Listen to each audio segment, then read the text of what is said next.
এই জায়গাটাই ভালো হবে, কি বলো? আশেপাশে বেশ গাছপালাও আছে, একটু ছায়াও পাওয়া যাবে। হ্যাঁ, আবার রান্নার জন্য লাকড়িরও অভাব হবে না। ইয়াল্লা, লাশ লাশ, গলা কাটা লাশ! ইয়াল্লা ইয়াল্লা ইয়াল্লা ইয়াল্লা, কি ভয়ঙ্কর! আরে, একটা তাজা জীবন কেউ কেড়ে নিয়েছে রে। কার বুকটা খালি করলো কে জানে, নিশ্চয় কারো ছেলে, কারো ভাই ছিল। আরে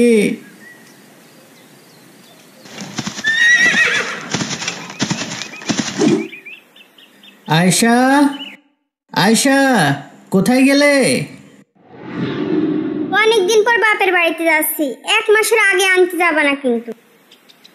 ভাবলাম বাড়িতে দুটো ডাল রুটি খাবো, মনেই নেই যে বউ বাড়িতে নেই। যাই দেখি ঘরে কিছু আছে কিনা খাওয়ার মতো। খালি, সব খালি, ঘরে তো খাওয়ার মতো কিছুই নেই দেখছি। ভাবলাম রাতটা কোনো মতে চালিয়ে কালকে বাজারে যাব, তা তো আর হবে না, এখনই গঞ্জে যেতে হবে সদাই করতে। হুর, এপারে হলেও হয়, আবার যেতে হবে সেই নদীর ওই পার।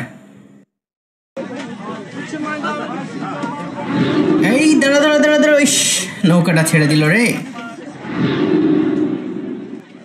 আবার অন্য নৌকায় মানুষ ভরবে, তারপর ছাড়বে, ততক্ষণ বসে থাকো। নাকি একাই নৌকা ভাড়া করে যাব? ও মাঝি, আর কত সময় নিবা? এবার তোমার নৌকা ছাড়ো, বাজার সদাই করে তো আবার ফিরে আসা লাগবে নাকি? এই তো আরেকজন এসে গেলেই ছাড়বো। মোটের উপর 4 জন নিয়ে গেলে লস হয়ে যাবে না? এই যে ভাই, এই যে ভাই, আমরা 4 জন আছি, আর একজন হলেই নৌকা ছাড়বে, আমাদেরটাই আসেন না।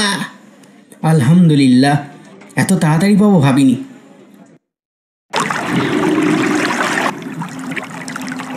ভাইও কি বাজারে যাচ্ছেন নাকি?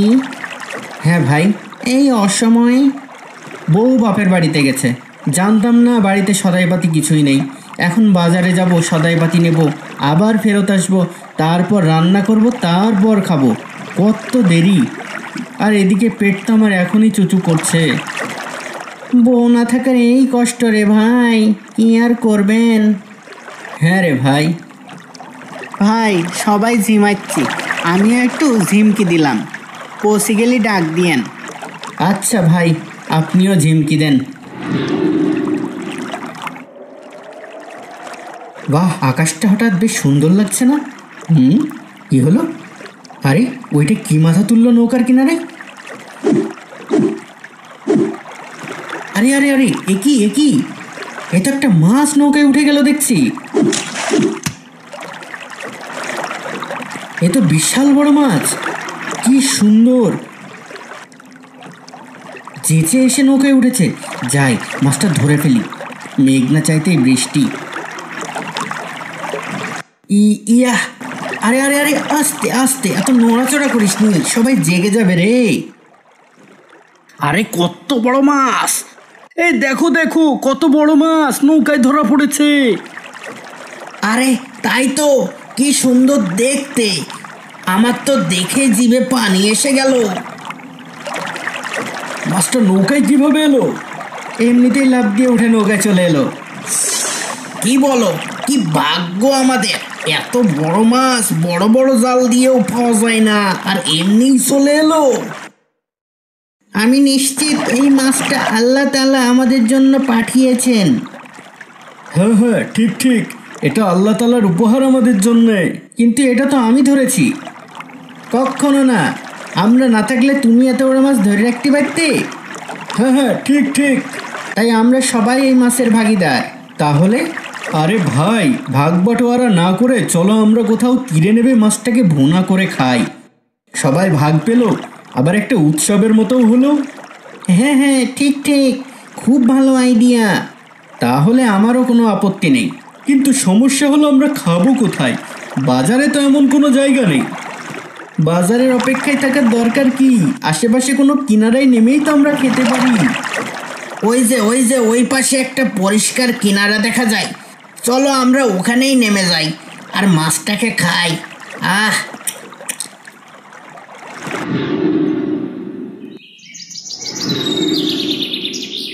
এই জায়গাটাই ভালো হবে, কি বলো? আশেপাশে বেশ গাছপালাও আছে, একটু ছায়াও পাওয়া যাবে।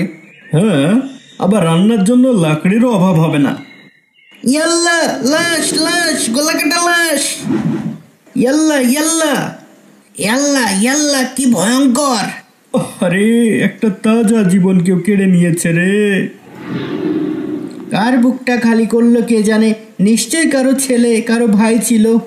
আরে, কিন্তু এই জনমানবহীন জায়গায় লাশ ফেলে গেল কিভাবে? কেউ দেখতেও পেল না। কি একটা অবস্থা! আরে এই দেখো, এই দেখো, পাশে একটা ধারালো চাকু। নিশ্চিত এই চাকু দিয়েই হত্যা করা হয়েছে, এখনো রক্ত লেগে আছে। হ্যাঁ, এই যে গলায় ছুরি মেরে হত্যা করা হয়েছে। তার মানে একে এখানে এনেই হত্যা করা হয়েছে। ইয়াল্লা, কি ভয়ঙ্কর কথা! কিন্তু হত্যা হবে জানলে কেউ কেন আসবে এখানে? কেউ কি আর জেনে বুঝে আসে? নিশ্চয় হত্যাকারী তাকে কিছু বুঝিয়ে নিয়ে এসেছিল। এই জায়গাটা দেখো, মনে হয় এখানে তাঁবু করা হয়েছিল। ইয়াল্লা, কি সাংঘাতিক! হ্যাঁ, এখন আর জানার কোনো উপায় নেই। কেন ভাই, তুমি সেপাই, তুমি ধরতে পারবে না তাকে? লাশ দেখো, খুব কম করে হলেও 2 দিনের। তার মানে হত্যাকারী হত্যা করে ইতিমধ্যে পালিয়ে গেছে। এখন এই লোকের পরিচয় না জানা গেলে আর কিছুই জানা যাবে না। এই চুপ চুপ, কি হলো? চুপ চুপ, আমার কানেও এসেছে। কি জিনিস আমি তো শুনতে পাইলাম না। ইয়াল্লা ইয়াল্লা, এখানে আরেকজন পড়ে আছে। লা ইলাহা ইল্লা আনতা সুবহানাকা ইন্নী কুনতু মিনাজ জালিমিন। এই ব্যক্তির তো হাত পা বাঁধা।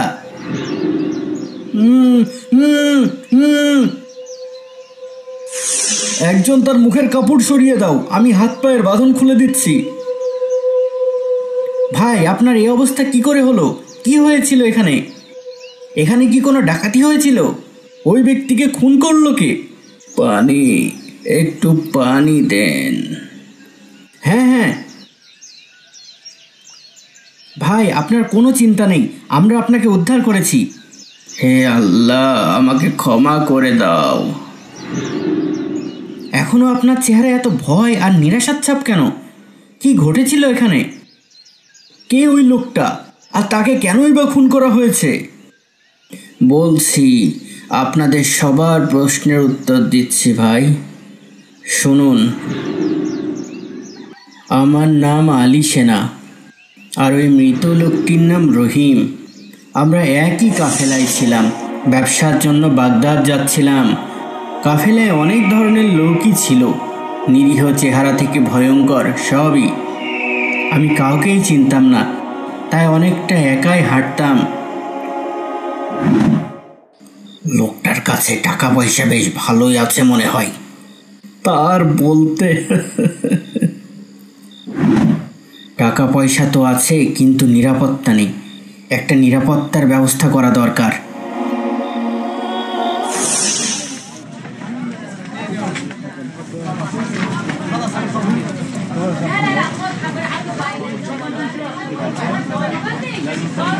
হে কাফেলার যাত্রীরা, আমরা এই বাজারে কিছুক্ষণ দাঁড়াবো। এই সময়ে যদি কারো কেনাকাটা বা জরুরি কাজ থাকে, সে সেরে নিতে পারে। এই সুযোগ একটা গোপন অস্ত্র কেনার, কোথাও পাই কিনা দেখি। বাহ, চাকুটা তো বেশ সুন্দর। ভাই, এই চাকুটা কত? 50 দিরহাম। এই যে 1000 দিরহাম, একটু ভাঙতি করে নেন না ভাই। ভাঙতি নাই ভাই, একটু ব্যবস্থা করেন না, আমার চাকুটা অনেক পছন্দ হয়েছে যে। নেই যে ভাই, না থাকলে আর কি করব কন? এদিকে কাফেলা চলে যাচ্ছে, এখন কি করি? এই যে ভাই 50 দিরহাম, চাকুটা এই ভাইকে দিয়ে দেন। আপনার কাছে খুচরা আছে? না ভাই। তাহলে দাম দিচ্ছেন যে? দাম কোথায় দিচ্ছি, এক ভাইয়ের সমস্যায় আরেক ভাই এগিয়ে আসলাম মাত্র। আর তাছাড়া আমরা তো একই কাফেলার যাত্রী, বড় এক সময় দিয়ে দেবেন। তাহলে ঠিক আছে, চলেন চলেন, কাফেলা চলে যাচ্ছে।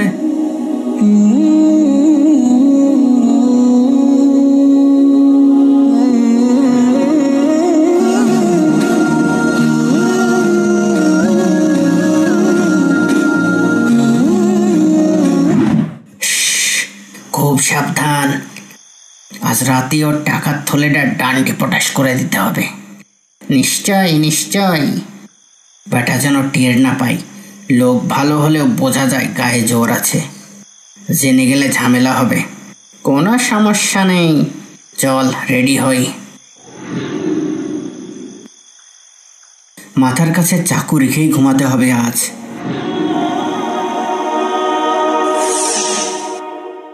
এই লোক, এই মাফলার পরা লোক আমার স্বর্ণ মুদ্রা চুরি করেছে। না, আমি চুরি করিনি। আমি হাতে নাতে ধরেছি, আর এই যে এই লোক ওর সাথে ছিল। এরা তো চোরের দল মনে হচ্ছে। ইয়াল্লাহ, এদের সাথে আমরা কিভাবে সফর করব? আমিও এদের সাথে যেতে চাই না। হে কাফেলার নেতা, আপনি এই চোর দুইজনকে এখনই এখান থেকে আলাদা হয়ে যেতে বলুন। সকলের কি মত? হ্যাঁ হ্যাঁ, আমরাও এটাই চাই। হ্যাঁ হ্যাঁ, আমরাও এটাই চাই। হ্যাঁ হ্যাঁ, আমরাও এটাই চাই। তাকে তাড়িয়ে দেওয়া হোক। আমরাও যেতে চাই না তোমাদের সাথে। দেখি তোমরা কতদূর যেতে পারো।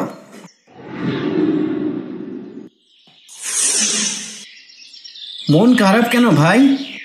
এমনি ভাবছিলাম, ওরা যদি আবার ফিরে আসে। ফিরে আসলে সেটা তো বিপদ। পথে অন্য ডাকাতও তো আসতে পারে। এসব ভাবলে কি চলবে? আর আমরা একসাথে থাকলে সব কিছুই মোকাবেলা সম্ভব। ভাই, আপনাকে দেখে যেমন ভরসা লাগে, সবাইকে দেখে তো লাগে না। আপনাকে দেখেও ভরসা লাগে ভাই।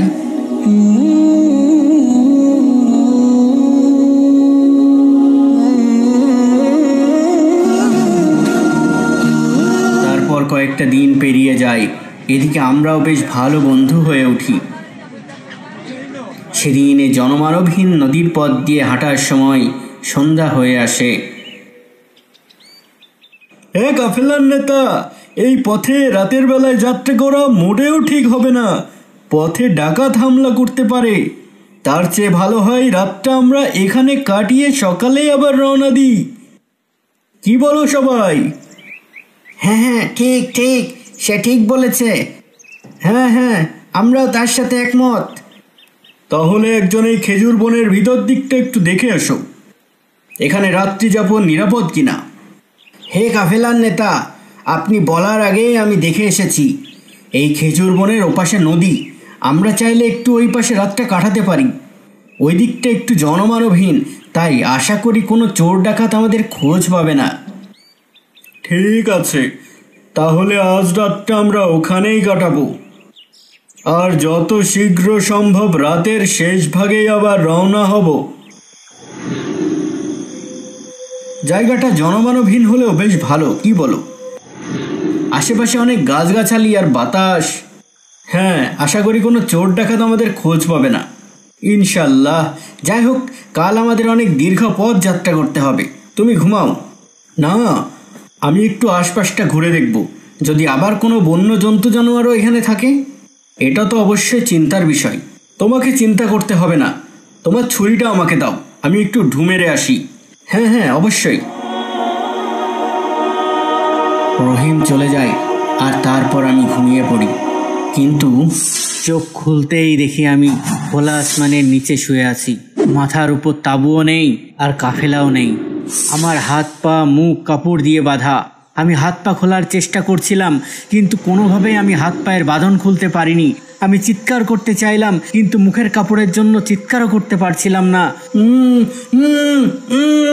মাথায় শুধু চিন্তা ঘুরছিল, কাফেলা কোথায় গেল, আর আমাকে এভাবে বাঁধলো কে? অজানা আতঙ্কে আমার শরীর কাঁপছিল। তখনই আমি দেখলাম। কি কি দেখলে তুমি? কি হয়েছিল কাফেলার সাথে? আমি দেখলাম গাছের আড়াল থেকে বের হয়ে এলো রহিম। তখনও তার কোমরে আমার ছুরি।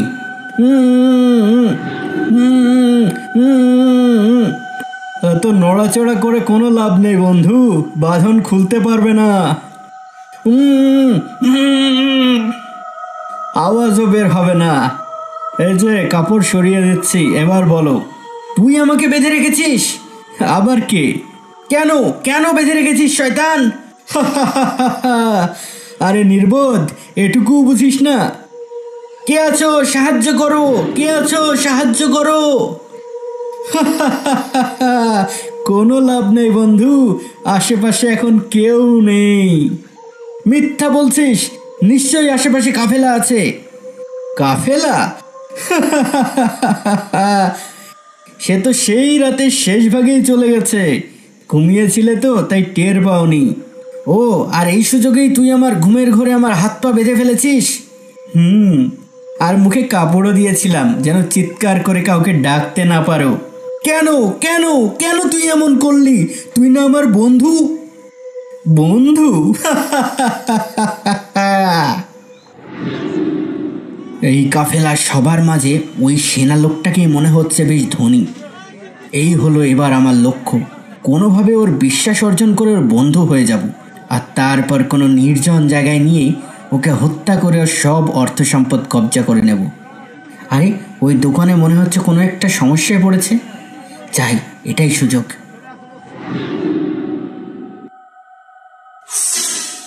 তার মানে তুই এতক্ষণ আমার সাথে বন্ধুত্বের নাটক করেছিস? হ্যাঁ, নাটক করেছি। তাহলে ওই যে কাফেলার দুজন, ওটাও কি সাজানো? হ্যাঁ, ওরা আমারই লোক। আমার কথাতেই জেনে শুনে তাঁবুর আড়ালে তারা আমার প্রশংসা করেছিল, যেন তুই আমাকে বিশ্বাস করিস। ইয়াল্লাহ, বিশ্বাসের এত বড় প্রতারণা! শুধুমাত্র আমার টাকা লুট করার জন্য তুই এমন করেছিস? এই তো এবার বুঝেছিস।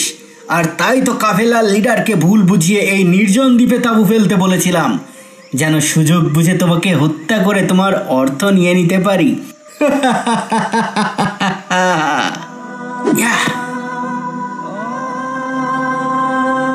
আমাকে মেরো না ভাই, দয়া করো, আমাকে হত্যা করো না। তুমি আমার সব সম্পদ নিয়ে নাও, তবু আমাকে প্রাণে মেরো না ভাই, আমাকে হত্যা করো না। না, এখন আর কিছুই করার নেই। তোকে ছেড়ে দিলেই তুই আবার আমার খোঁজ বের করবি।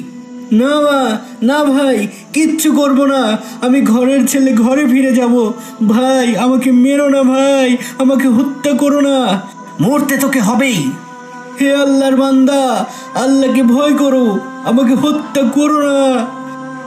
এই চুপ চুপ। তোকে মরতে হবে, তোকে মরতেই হবে। Yeah yeah. কি রে, এই চাকু আবার বের হয় না কেন? Yeah yeah. আমার গলা, আমার গলা।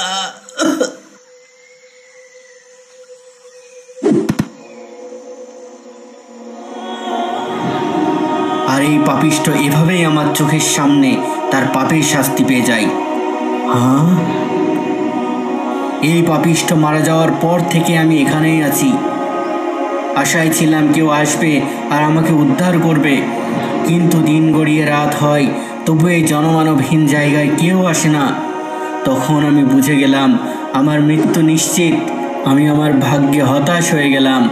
অবশেষে আমি আল্লাহর নিকট দোয়া করলাম, হে আল্লাহ, আমি এক কঠিন বিপদে পড়েছি। এখান থেকে আমার উদ্ধার পাওয়ার কোনো পথ নেই।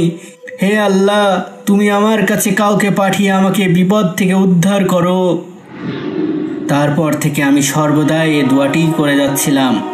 আর হঠাৎ দেখি আপনারা এই দ্বীপে আসছেন। আমি বুঝে যাই আল্লাহ তাআলাই আপনাদের আমাকে উদ্ধার করতে পাঠিয়েছেন। ইয়া আল্লাহ, কি মহান পরিকল্পনা আপনার! ভাই, আপনি এখানে বসে বসে দোয়া করছিলেন, আর আল্লাহ তাআলা আপনাকে উদ্ধার করার জন্য কত কিছু যে ঘটিয়েছেন। বলেন না ভাই, যে কি এমন কারণ যা আপনাদেরকে এই জনমানবহীন জায়গায় নিয়ে আসলো? একটা মাছ। একটা মাছ? হ্যাঁ ভাই, আমরা সবাই নৌকাতে বাজারে যাচ্ছিলাম। হঠাৎ কোথা থেকে একটা বিশাল মাছ আমাদের নৌকায় উঠে পড়ে, আর সেটা ভুনা করে খাওয়ার জন্যই এখানে আসি। ইয়া আল্লাহ, আমি নিশ্চিত আপনাদের পথ দেখিয়ে আমার কাছে আনার জন্যই আল্লাহ তাআলা ওই মাছটিকে আপনাদের নৌকায় পাঠিয়েছিলেন। কোথায় ভাই সেই মাছটা? আমি একবার দেখতে চাই। আরে, মাছটা কোথায় গেল? আজব, তাই তো। আরে, ওই যে নদীর কিনারে। আচ্ছা আচ্ছা। হ্যাঁ হ্যাঁ, ইয়া আল্লাহ, কত মহান আপনি, কত মহান আপনার পরিকল্পনা। আমরা কি ক্ষণাক্ষরেও ভেবেছিলাম আমাদের সাথে যা ঘটছে তা অন্য কারো দোয়া কবুলের ফল?